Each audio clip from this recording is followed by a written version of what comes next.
Welcome to season 2 of the Four Gardens podcast. I'm your host, Jake Ifshin. I'm thrilled to be back with a whole new batch of episodes that we'll be releasing each Monday. The upcoming episodes will all be focused around health, which is the first garden in the Four Gardens approach to self-cultivation. I made health first because I believe it is essential to care for our physical and mental health before extending ourselves outward in the world. To use a familiar plant analogy, I see health as the roots that support all the rest of our lives. For many years, I felt passionate about cultivating personal health. Inspiring people to grow into a healthy lifestyle has been an underlying motivation of my career in urban gardening. As much as I enjoy plants, gardening has always been a way for me to help humans transform their relationship to food, nature, and one another. This spirit of cultivating personal transformation, like it's a garden, is embedded in the Four Gardens approach. And not coincidentally, in the 10 years since I've been a serious gardener, I've also seen my own physical and mental health improve dramatically. I credit my growth to discovering and dedicating myself to practices like meditation, dance, counseling, balanced exercise, and cooking. I'm grateful to all the teachers and friends that have taught me and kept me motivated on my own path to cultivating health. Sharing their wisdom and stories is one of the central motivations for creating this podcast. What is health? I've been noticing how often in our culture, health and well-being are defined by appearance or ability, how we look and how well we function or perform. As we move through this season together, my goal is for us to continually deepen our understanding of health. I'll be interviewing practitioners in different health-related fields to learn about their tools and their approach to health and well-being. I'll also be speaking to guests who have lived through intense experiences with their health, such as traumatic brain injury, severe autoimmune disease, debilitating pain, and also mental illness. And they found meaning and personal growth in these difficult challenges. I intend to expand my own view of health by actively listening to people who have had a very different experience of health than me. Before we jump into today's episode, let's come back to that word, health, once more. I'm going to invite you to pause here and come up with your own personal definition of health. You could write it down, or if you're listening with someone else in the car, say it out loud, or say it to yourself. Answer the question, what does health mean to you? There's no right answer here, and whatever comes to mind is valuable. Now that we've done that, I want to share my definition of health that I came up with when I did this exercise. So I defined health as the mental, physical, and emotional vitality that allows me to cultivate a happy and meaningful life. Very Four Gardens sounding, right? I also looked up some other definitions, and a popular one was from the World Health Organization. They define health as a state of complete physical, mental, and social well-being, and not merely the absence of disease or infirmity. And that word well-being, too, we'll also consider this season. I think it's also important to wellness and well-being are so widely discussed and considered now around health that we'll also be approaching that too. And we'll have plenty of material to continue to evolve and expand our definitions of health as we move through the upcoming episodes. Let's get to this episode though. And I'm excited to have Ari Rubens back on the podcast. Ari is the producer of this podcast and will be stepping up this season to co-host segments and share health practices you can implement right away. We're going to link Ari's other episodes below. He's been on several times before, sharing about his adventure in Costa Rica and talking about cold exposure and among other conversations. Ari's had a huge impact on me since I've known him for the last 6 years. In recent years, he's been my personal trainer, and I've had an incredible transformation in my attitude, my body, the way I feel. Working with Ari has been a game changer for me in my life, and I'm really excited to welcome him back on today. Ari, what are you really looking forward to about season 2? What I'm looking forward to in season 2 is what every guest or most guests share in common, which is turning pain into healing and sharing that message with the world, making the mess the message. So I'm really excited because that is also my deeply spiritual path is connected to the pain that I've experienced. And so I love learning about how people turn that into a hero's journey. So it's as if every episode you're going to get to experience the real learning and the coming home from what people learn on their health journey. I'm really excited too to collaborate and to connect on what excited us about each episode and to share a specific health tip at the end of the episode that can leave someone with a actionable step that they can take and they can start practicing to improve their health. So season 2, let's go. Let's go. I feel like adding that health tip will be a powerful addition to the podcast too, because you and I talk so much about each episode. We take time to integrate it. We learn from every episode. I love making this with you, and you can feel our excitement. I'm guessing if you're listening to us now for what we make, and you have such a wide toolkit of work you've done around health, that to be able to let the guests guide us towards that tip, let the content inspire me, inspire you to create more, I think will be a real wellspring of creativity for us over the coming months here as we continue to unfold this project. So thank you so much for being here to support the content that way. My fitness journey started from a young age. I've always had a lot of energy. Seemed to always be working out. I remember since I known myself, I was just trying to lift weights and bicep curls. It was like my destiny is to fitness. So I moved to Israel at 12 years old, and at 18, most people in Israel serve in the military. And what I thought at the time was the right thing to do was to go into a combat unit, special forces.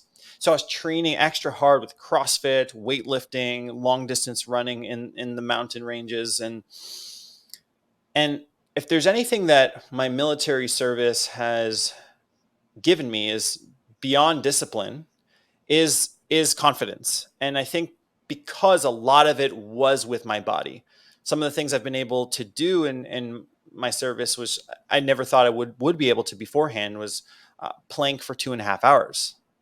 Like getting into plank for 2.5 hours, staring at your thumbs is quite a feat. But when I think about my life right now and when times get tough, I remember what I've been through. You talk about all these. I mean, you've had so many badass training experiences in the Army. Even you and me in the last few years, we got some stories of things we've done, goals we've set and met, getting into climbing, all these things in adventure sports you've done. We talk about in a past episode too, what adventure means to you. I really encourage people to check that out too. It's not just about overcoming, but it's also about the thrill too of this, the experience and the fun. But you also, you talk a lot about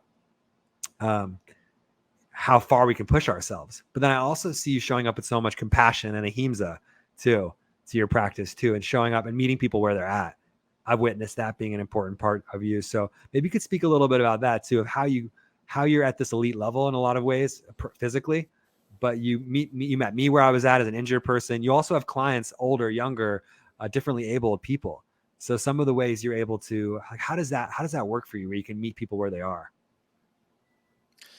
Compassion became a part of my life when I went to India for the first time to study yoga, to learn it from where it originated in the Himalaya. I approached my first day there with the intensity of a soldier, with I'm going to learn all of the crazy yoga poses and be amazing at them. Before I know it, I'm sitting down in yoga philosophy, and my teacher said, the start of the yoga journey begins with compassion. External compassion is important, but even more important is the internal compassion. Then ahimsa is a Sanskrit word for nonviolence and compassion. And I just remember that moment so vividly. Compassion is the start of the yoga journey, not how many handstands I can do or complex asanas or postures. So that moment really shaped my life since then with how I approach exercise and movement. In the past, I would work out even till my hands bled sometimes. But now it's like, what would someone who loves themselves and is compassionate do? but also at the same time be able to extend into disciplined. And another word in another phrase in yoga philosophy is tapas. It's the discipline, it's the heat, that you find the balance between the two, but always go back to compassion, because you know what? I haven't always listened to that, and that has actually caused more harm for my spine with my scoliosis, or has caused other injuries that I had to work through. So just going through that on my own, then now it's like, okay, of course, yes, I live my life with compassion now. So one of my greatest teachers is actually a client of mine. He's an he's 62 in September, and he has Down syndrome. And he loves to exercise and has taught me so much actually about compassion. Like, he is a super compassionate being. He's a dear friend, and I've taken the energy that I cultivate with him in our sessions, and I'm in such a good mood. And it's like, okay, like, let's work out, but also work in. Like, how can we take care of ourselves and push ourselves, that fine balance between the push and pull of that spectrum of work. So between my yoga journey, helping me enable that element in myself, and then just seeing actually through working with people, seeing that if I'm not harming myself, I'm not going to harm another person. And it's been a deeply gratifying path to be a personal trainer, because yes, I know the workouts, I know the exercises that people need to do to get to their goals most effectively, because I've been in this world for most of my life. But it's not just about the body, it's about the mind, and it's about the human experience in the process. And the special needs client that I've worked with for 2.5 years, he's reached his goals, and we had fun in the process. I remember after 3 months of working with him, his family reached out to me and said the doctor is happy to share that that he has a second lease on life, that his numbers are improving, his heart health is improving, because he's finding not only is he moving his body more, and he's like starting to even do that on his own, but his mental health, his happiness is increasing, and everything else is increasing. And so I'm deeply grateful for being able to share the spiritual aspect of fitness, and that it's holistic and it takes care of people. I admire the way you hold that of balancing the discipline and compassion. I think it's something I really want our listeners to take away from this episode too. And it's a spirit I want to cultivate around health, is that it requires regular cultivation, regular tending to be healthy. And at the same time, so you need the discipline and you need the compassion too. And so I admire the way you brought that with your client with special needs. I've been around during those years and know about and followed that work, and with others, and really feeling in my own experience of not, there's this, I've experienced this in fitness where there can be this militaristic side of it that doesn't have that compassion. There's sort of this, and maybe that works for some people. There's this sort of, let's meet these goals at any cost almost. Let's push ourselves to the point where our hands bleed, like you said. Let's find our limit that way, as opposed to steady build up. There's still fire in all of your practice. You still are ready to roar, and you bring a lot of fire to the practice. And does anyone really want to get injured? Is it worth getting injured doing this work? Is it worth an injury maybe that you can't recover from quickly, or having to stop training and take steps back in your goals? Is it worth risking that? And I've always admired how you don't use shame and you don't use unnecessary danger in your training. Like, I've never felt shamed by you, and I've never felt put at risk. How do you support your clients to find that balance, to find that awareness of what their limits are and what feels good for them? I connect with them on their vision and who they are. So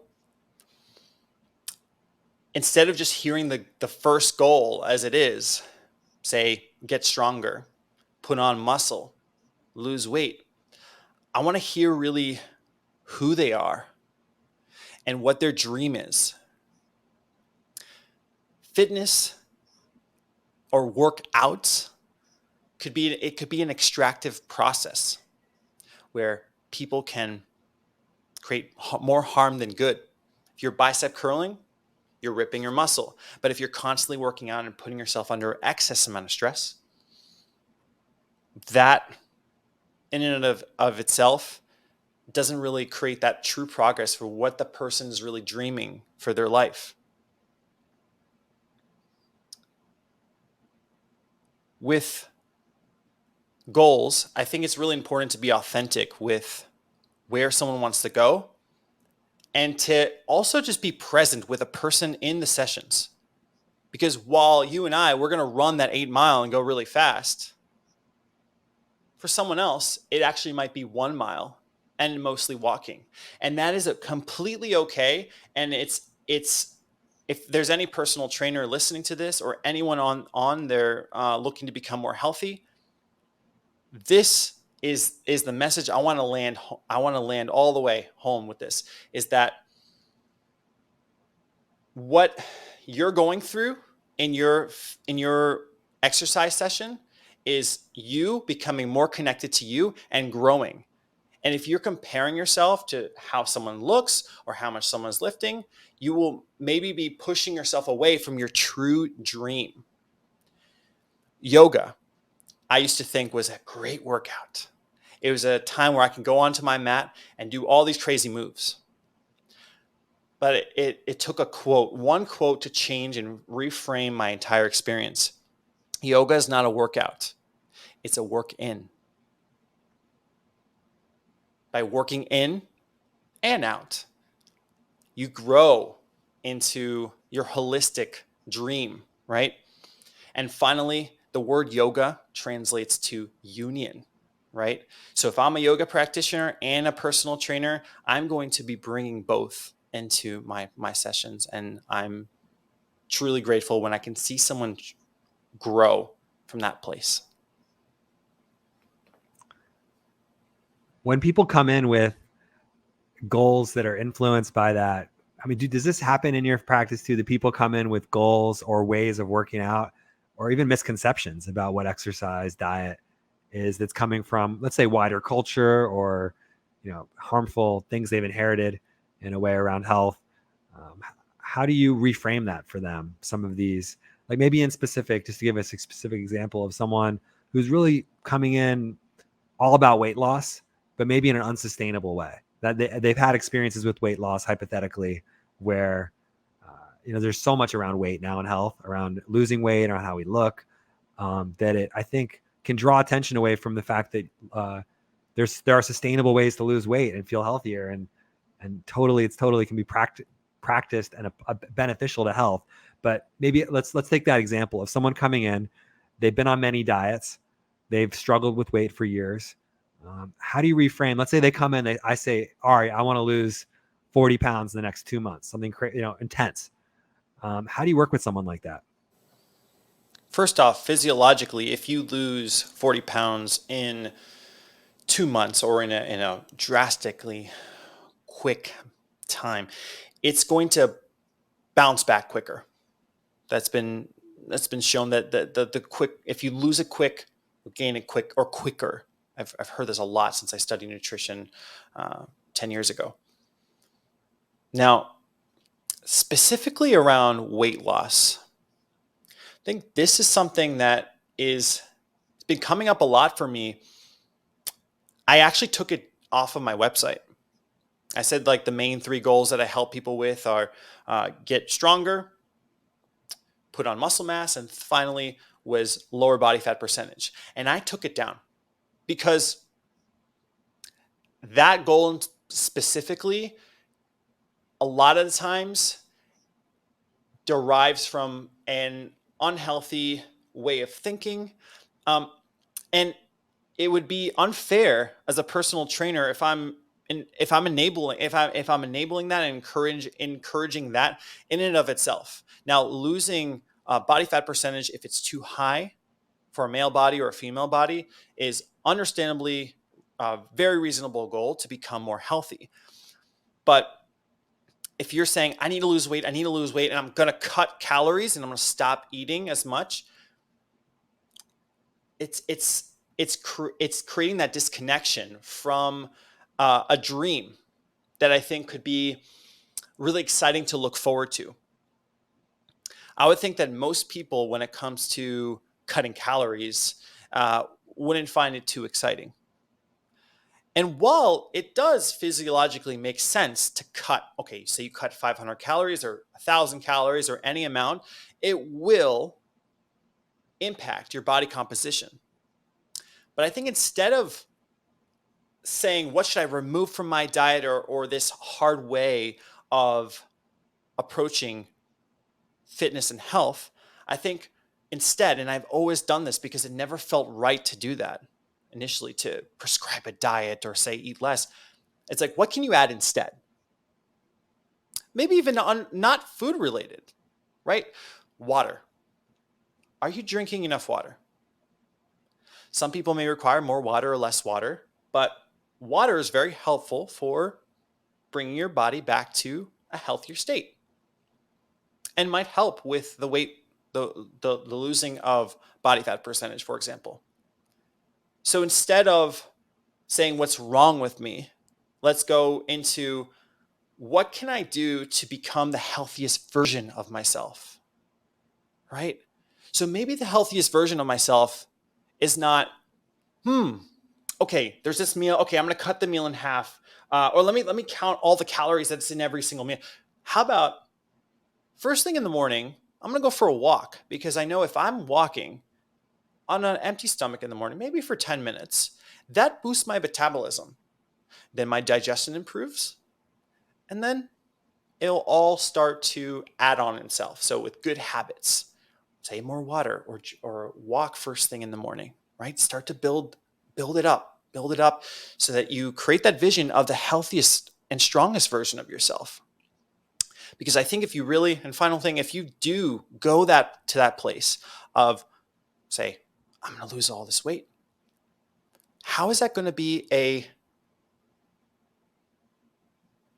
to last long term for you, right? In 1 year, 5 years, or 10 years. Jake, I've noticed since we started doing sessions, you prioritize movement on a regular basis. It used to be going to the twice a week. We went to the gym and we worked out. But now it's like, you're moving every day. You're rock climbing. You're rock climbing now more than me, and you're improving, and I'm so happy and so great. But I just want to say, like, you're a living example of that. Like, you started to develop these habits that's like, yeah, I'm going to go for that run. And yeah, I'm going to go rock climbing because it feels good and I'm becoming the healthiest version of myself. And I know for me, it's going to be my entire life, and a constant check-in of what can I add to make my life more wonderful and feel good in my body. And right now, it's actually something that's not as intense. It's actually taking baths. So most nights, I'm going to hot bath with Epsom salts, some lavender essential oil. So yeah, that's how I go about it. Thanks for bringing up the habits too, and the holistic lifestyle that you're talking about, because I feel it's very much what this podcast is dedicated to, especially, of course, this season around health. We'll be talking a lot about habits, and I want to be talking a lot about the practices, the lifestyle that we can be growing together, not just on our own, but with communities and other people.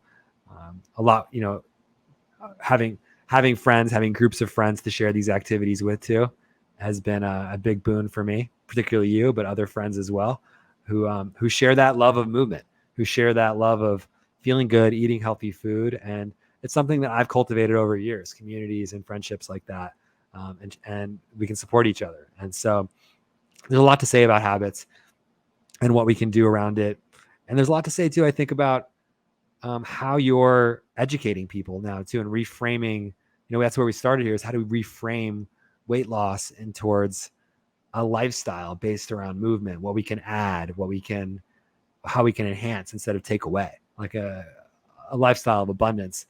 The way I would characterize it too right now is that there's so much to move towards as opposed to move away from when it comes to health. And I think that's something I want to see. One of the benefits you mentioned for your website, or I know is on your website, is reducing stress, right? Is that still on there, of lowering stress? And so how do you approach that dimension with clients as well? Of stress is everywhere now, it seems like, and it's so much research showing how essential it is to our health to manage that stress, to put that stress into the right context and lower it and reduce it over time. How are you working with that? Most people, when they start working with me, they think it's going to be a lot of, we're going to get moving, we're going to work out, and we're going to do burpees. I do online sessions, so high performance fitness coaching online. But I am truly authentic with people I work with, and that it's all connected. The mind, body, spirit, the emotional health, the physical health, the mental health, and the spiritual health. So most of the conversations I have with people are conversations more than workouts, right? So it's more of a therapeutic approach to fitness.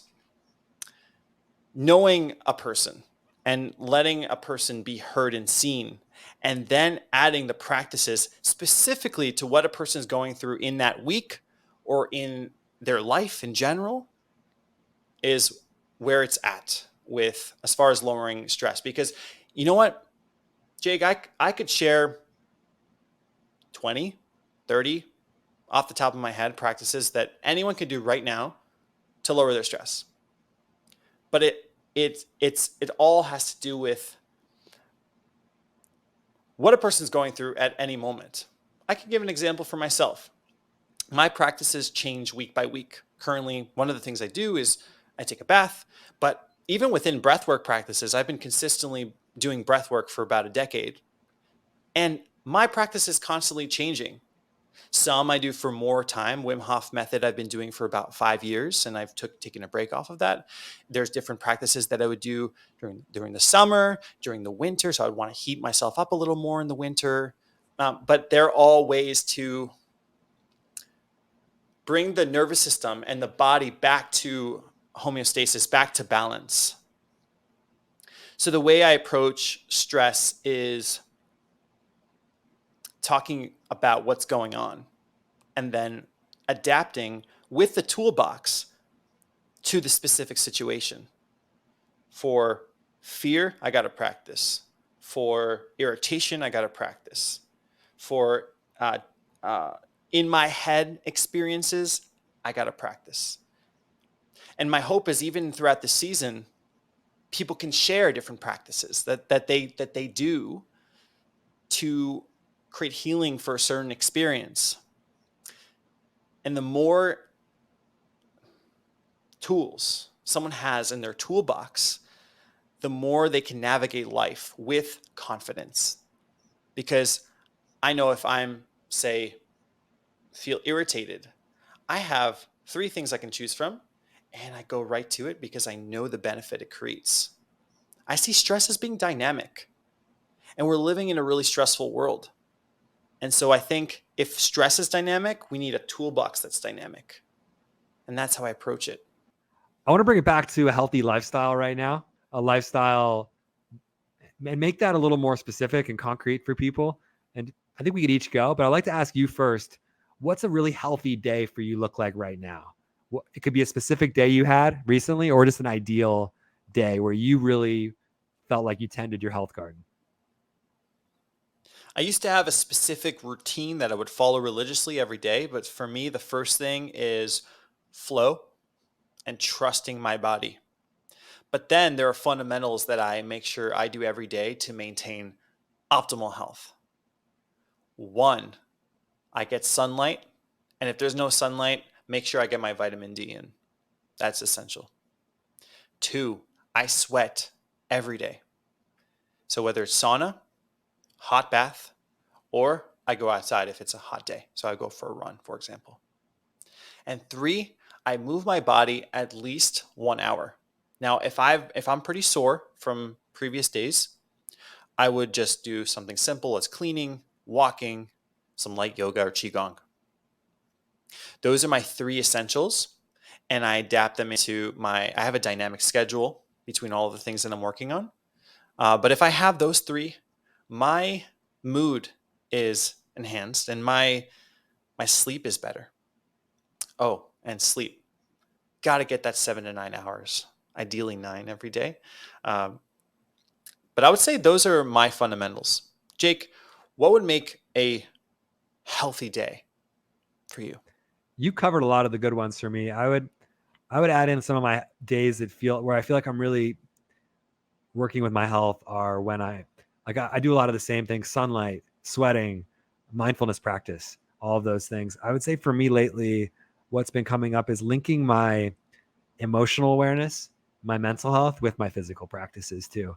Like linking that with letting my meditation. So I do a daily seated meditation for 25 minutes right now. I've been doing that every day for a while, and noticing what emotions are coming up for me, doing that, or my weekly counseling, noticing what emotions are coming up for me, and then finding a way to express those in my body. So yesterday it was anger, and I learned from you, slam the medicine ball. We've done martial arts, hit the bag.